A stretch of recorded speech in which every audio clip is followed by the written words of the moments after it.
Welcome back to the deep dive. Usually when we crack open these sources, we're looking for uh, hard facts, maybe some clear timelines, a bit of strategy. Something concrete. Exactly. But today we're settling in for something that feels, well, it feels a little bit different. It's less like a classroom and more like a late night conversation. Right, the kind you have when the house is finally quiet, the lights are dim. Maybe you've got a window cracked open, you're listening to the wind, and you start talking about the things that just they don't quite fit into the daylight world. It definitely has that after-hours vibe. We're stepping into a very specific moment in time.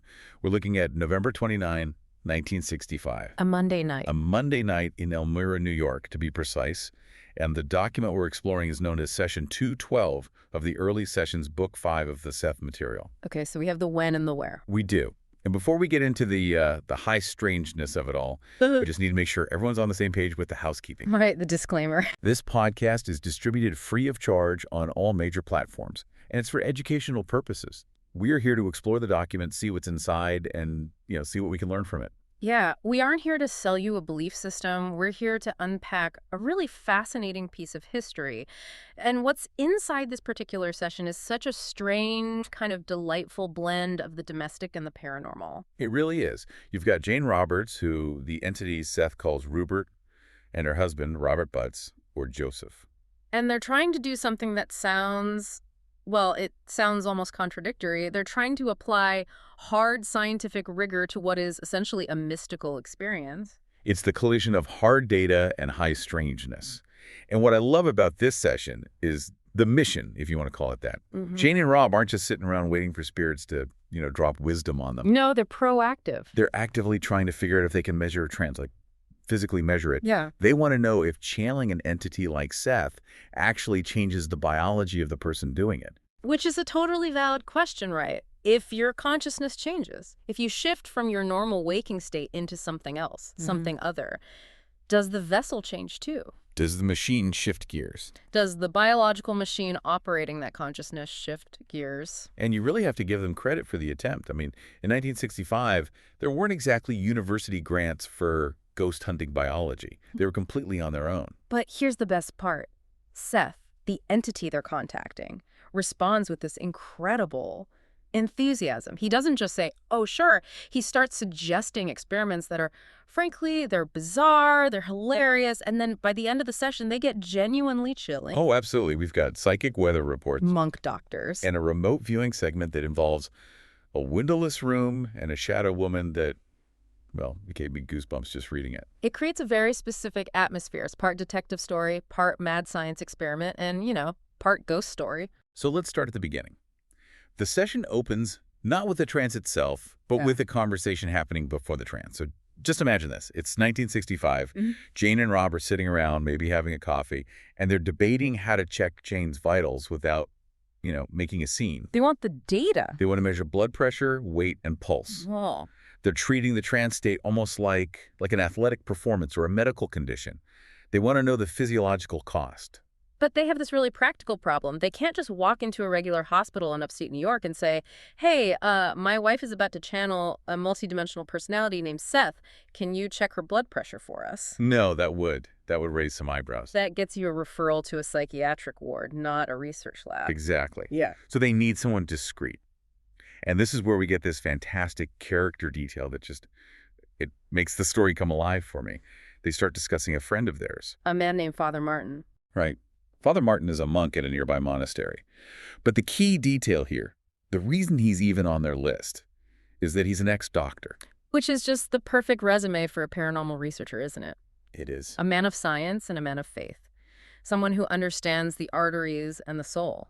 It perfectly bridges that gap.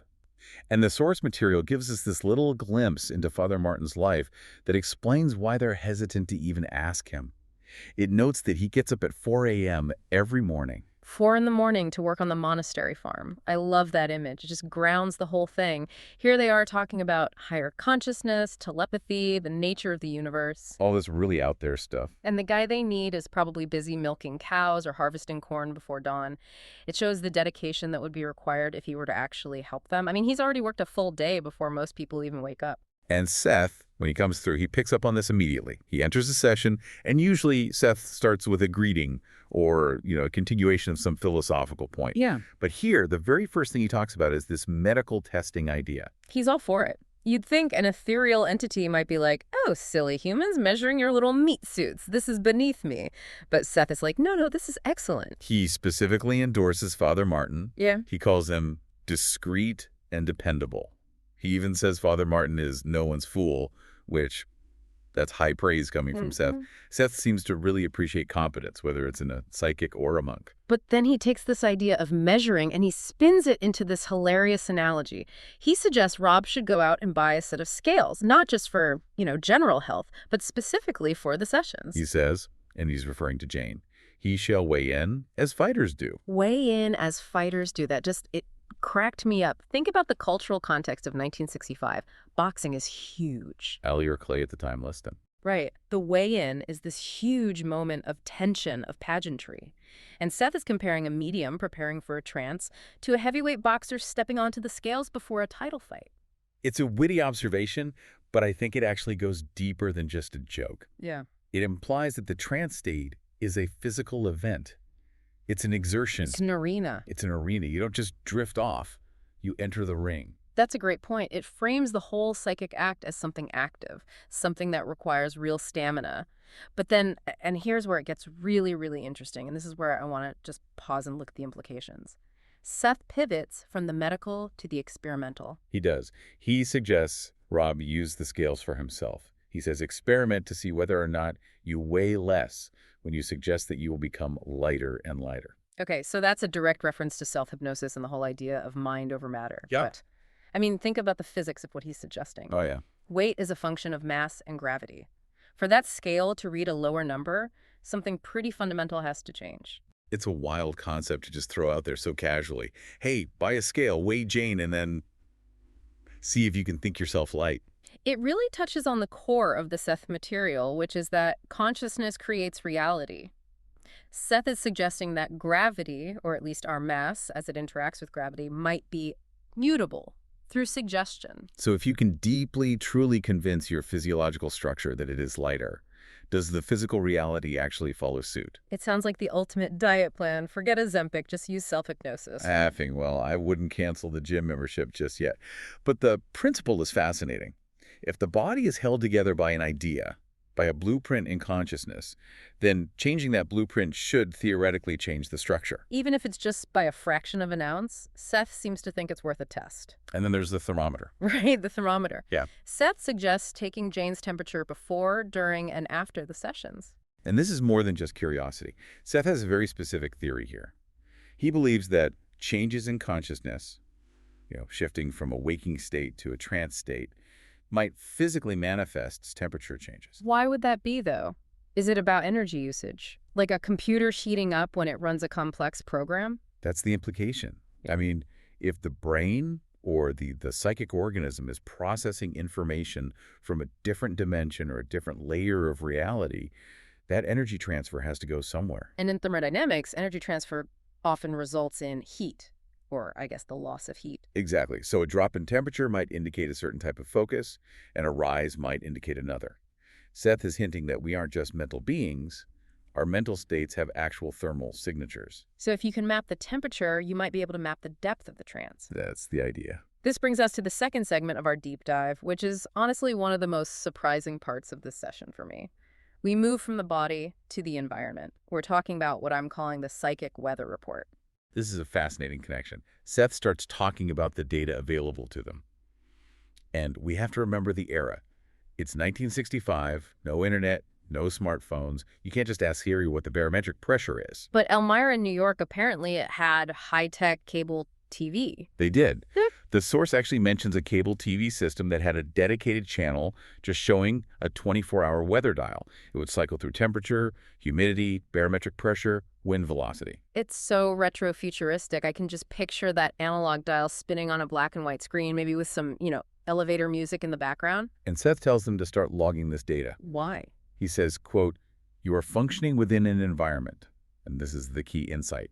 The psychic environment and the exterior environment are closely connected. So he's saying that my ability to predict the future or have a lucid dream might depend on the humidity outside my window. Or the barometric pressure. Seth explicitly predicts that they will find correlations between outside temperature, wind velocity, humidity, and the frequency of precognitive dreams. That just, it blows my mind. We tend to think of psychic ability, if you believe in it, as this internal spiritual gift. You either have it or you don't. It's mystical. Right. But Seth is treating it like agriculture. You can plant the seed, but if the barometric pressure isn't right, if the soil isn't right, if the wind is too high, it won't grow. It completely grounds the paranormal and the physical world.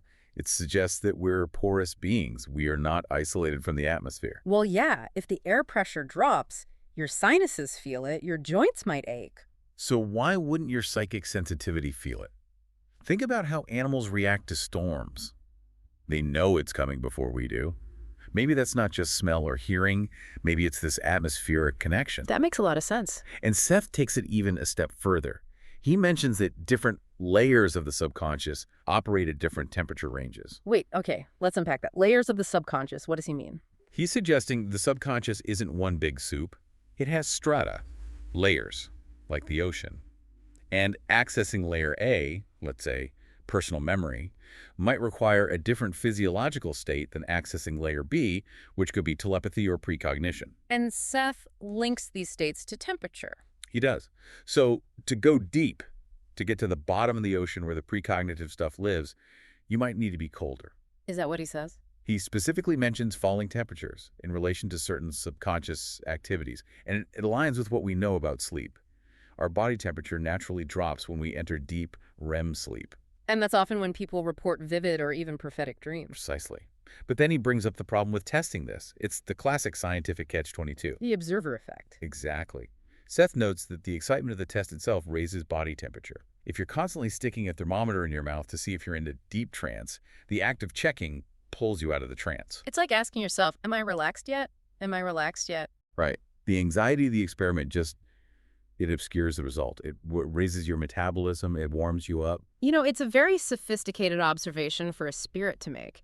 He's acknowledging the difficulty of capturing these fleeting states with hard instruments. It's like trying to catch a snowflake. How so? The warmth of your hand melts it before you can get it under the microscope. That's a beautiful analogy. Yeah. And it really shows why this kind of research is so difficult. You need the subject to be dispassionate and cold, but the experiment itself requires attention and activity, which generates warmth. So we have the fighter weighing in, we have the weather channel affecting our dreams. Now we have to move to the part of the session that feels like it's straight out of a detective novel. This is segment 3, Dr. Instream and the Woodmucks. This is where we shift from theory to practice. Seth often did these tests to prove he wasn't just a figment of Jane's imagination. He would do remote viewing, looking at people or places at a distance. And tonight's target is a man named Dr. Instream. He's not in the room. He's somewhere else entirely. And Seth just tunes in. He does. And notice how he starts. The first thing he picks up isn't a visual. It's an emotion. He says he picks up annoyance, confusion, and a connection to a disagreement over professional papers. Which feels very academic. A tiff over a publication. Very specific. He also mentions the initials AR, but then the visuals start coming in, and they are incredibly high definition. This is not, I see a fuzzy cloud. This is what struck me. He doesn't just say, I see a box. He describes a small wooden box on a shelf. He specifies that it's dark wood. He says it's the size of a file card box. And the contents. He says it contains metals or buttons. That's a texture thing, isn't it? Metals or buttons. Yeah. It implies small, round, hard objects, maybe metallic, maybe plastic. It's such a specific sensory impression. It's not a generic treasure box. It is. And then he describes the room Dr. Instream is in. And he notes, this is crucial, that it is not Dr. Instream's usual room. He's somewhere else. So he's tracking the target to a specific novel location. He is. And he describes the architecture. A long wall without windows, adjacent to a door, opposite a wall with windows. And the color. Grayish. It sounds austere, institutional, like a university hallway or maybe a hospital waiting room. And then the image that really sets the tone. Seth describes a shadow of a woman passing the door. A shadow of a woman. Wearing a floor-length skirt or robe. Okay, stop right there. That is straight out of a ghost story. A gray, windowless wall and a shadow of a woman in a long robe just gliding past the door. It creates such a vivid, chilling picture. It certainly had the Gothic aesthetic. So is he seeing a ghost, or is he seeing a real person? In the context of remote viewing, Seth is likely describing a physical event that's happening in real time, a woman in a long dress or maybe a bathrobe walking down a hallway. But the way he describes it, a shadow passes the door, it emphasizes the voyeuristic, slightly eerie nature of remote viewing. You're seeing snippets. Silhouettes. Right, you aren't getting the full context, just the visual data. It's the isolation of the image that makes it creepy. Just a shadow in a gray room. It makes you think that if this is real, then privacy is. Well, it's complicated. If Seth can look into a gray room and see a woman walking by, then where are the walls? It creates that sense of the unseen observer, which is exactly what Seth is in that moment. He is peering through space. So we have this chilling visual, but then Rob Jane's husband, he decides to test Seth right there in the room. He wants to bring the test home. This is segment 4, the envelope test. Test number 18. Rob has prepared a sealed envelope. Jane has absolutely no idea what's inside. And the object inside is a drawing of a symbol in black ink. But there was a flaw in the preparation. The paper Rob used was thin. Technical difficulties, the bane of every experiment. So the black ink bled through the paper. Now, you might think that ruins the test, but look at how Seth describes it. Jane, in trance, holds the envelope, and Seth says, something that is filled on both sides, neither side entirely vacant. That is a perfect description of the bleed-through. He's not just seeing the image, he's seeing the condition of the paper. He's seeing the mistake. That's fascinating. He didn't say, I see a star, or whatever the symbol was. He focused on the physical nature of the ink on the page. Neither side entirely vacant. It's such a literal, almost technical way to describe ink bleeding through. It suggests that his perception is capturing the object as it actually exists in 3D space, flaws and all. And then the associations start flowing. Seth says the number 43. And Rob was 43 years old in 1963, the year that was associated with the memory of the symbol. Right. Then Seth mentions a supper engagement with 2 others. Which is very specific. It is. And then we get a miss, or maybe a near miss. Seth picks up the impression of yellow paper. But the paper was white. The paper was white. But this is where the study of ESP gets so nuanced. Why yellow? Was the envelope yellow? Was the memory associated with the drawing originally on yellow paper? Or is it like when you try to remember a dream and your brain just kind of fills in the gaps? Like it felt yellow. Exactly. Seth often explains that data comes to him in these bursts of energy or concept, and he has to translate that into words and images that Jane can understand. Yellow might have been the translation of a feeling, maybe the feeling of age or old paper, or maybe even the lighting in the room where the memory happened. It shows that it's not like watching a 4K video stream. It's impressionistic, it's interpretative. It's like trying to describe a painting to someone over a staticky phone line. You get the shapes, the feelings, but sometimes the colors get a little scrambled. It's data passing through a filter, and that filter is the human brain. Which brings us to the final segment of the session, the philosophy of practice. Seth has some pretty strong opinions on how they're conducting these tests. Yeah. He's not just a performing monkey, he's a coach. He is. He critiques them. He says, quote, isolated tests do not work well. He wants a routine. He argues for regularity. He says that if you only do a test once in a blue moon, the test becomes a big event, and that creates performance anxiety. It upsets the medium's equilibrium. That makes total sense. If I tell you, okay, right now, prove you are psychic, go, you're just going to freeze up. But if we do it every Tuesday and Thursday at 9 p.m. It becomes mundane. It Yeah. becomes a habit, and Seth says that's when you get the good data. You need to establish averages. He wants them to get the successes under your belt. Right. He says his confidence will then be maintained through the averages of our successes. He wants them to normalize the paranormal, to make it as routine as brushing your teeth or, checking the weather. It's a very practical approach to magic, really. Consistency beats intensity. Whether you're learning a language, training for a marathon, or trying to view a wooden box in a gray room, across-town regularity is the key to mastery. You have to put in the reps. It reminds me of that 10,000 hours rule. Yeah. Seth is basically telling them to put in their 10,000 hours of remote viewing if they want to get good at it. Precisely. Don't look for the one-off miracle. Look for the batting average. So looking back at this session 212, we have this incredible mix. We've got the humor of the weigh-in, the sci-fi concept of weather affecting our psychic abilities, the spookiness of the Dr. In-stream remote view, and then this very practical advice on how to get better at it all. It really encapsulates the charm of the early sessions. It's not just abstract philosophy. It's people sitting in a room, trying to figure out how the universe works using thermometers and bathroom scales, And realizing that the universe is a lot stranger than they thought. and much more interconnected. Before we wrap up, I want to leave our listeners, the learners, with a thought based on that weather segment, because I think this is something we can all actually try. Go for it. The next time you have a really vivid dream or a moment of déjà vu or just a sudden unexplainable shift in your mood, take a second. Don't just brush it off. Look at the weather. Check the barometer on your phone. Yeah, check the barometer, see if the pressure is dropping, see if a storm is rolling in, and just ask yourself the question, are you predicting the future? Or is the atmosphere just pressing the right buttons in your subconscious? Are you an isolated mind, or are you part of the weather pattern? It's a question worth asking. It certainly forces you to look at your own consciousness in a different way. As always, we need to give credit where credit is due. The source material for today's deep dive is the Seth Material, Specifically, it's the Early Sessions Book 5. published by the New Awareness Network.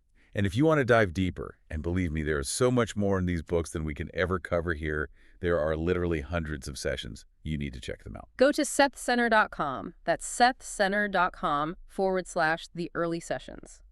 And a reminder, we don't take sides here. We just report the fascinating details we find in the source. Whether you believe Seth is a spirit, a subconscious creation, or something else entirely, the data itself is fascinating. It is indeed. Thank you for joining us on this deep dive. Good evening. Good evening.